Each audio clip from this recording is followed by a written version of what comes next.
Hey, just don't go away. This video is not just about photos and head shave, but about the beautiful story of our friendship, how we think, we behave, and we dress similarly, though we live miles apart from each other. So, it all began when we were studying in school. I was there already and she joined later, in 5th standard. I used to be very silent. She was very outspoken and brave. It took 2 years to become the thickest of friends.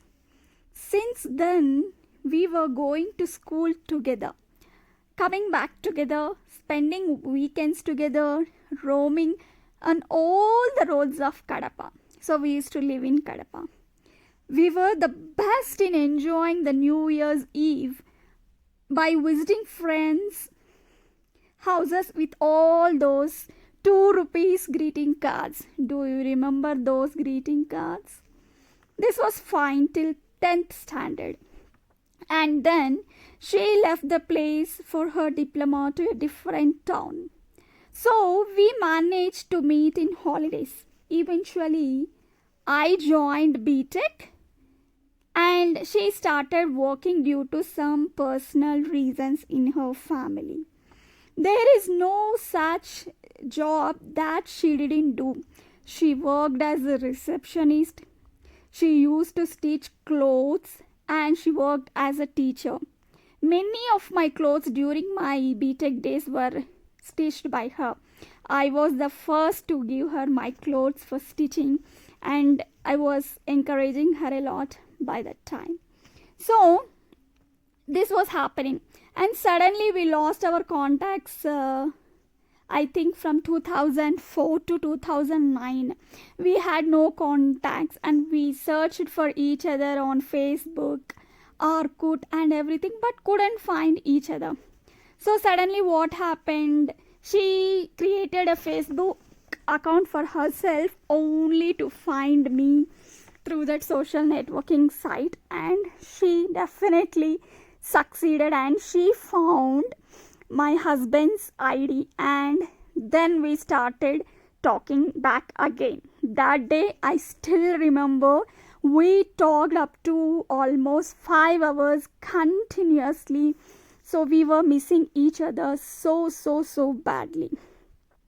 And then meanwhile I came back. I used to live in Kuwait by then, and then after coming to India, she came all the way from Hyderabad to Kadapa to just see me after those long years. So I was about to attend my job interview, and you know what? She took me to a nearby shop, bought me a dress by herself, and she stitched that dress and I wore that dress to my job interview and I got that job.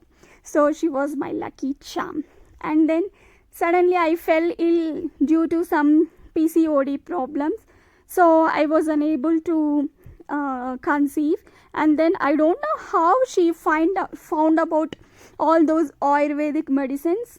So she send me those medicines through a courier service with all those instructions written carefully to follow. Then I followed those instructions and had that Ayurvedic medicine, and within 6 months I got pregnant and I gave birth to a beautiful child.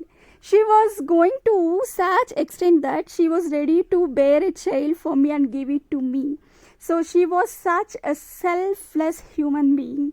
We don't talk on a regular basis now, but she is the first person I go to for every solution, and she knows what I am going to talk and she completes all my sentences. And we would talk for umpteen hours if we start talking again.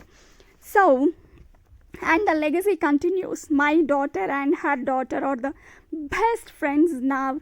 It's been 30 years of our friendship, and I hope it will continue till 100 years. And a request to death, please don't separate us. Don't just come to us even 1 second before or later. We want to die together as the best friends ever. Thank you.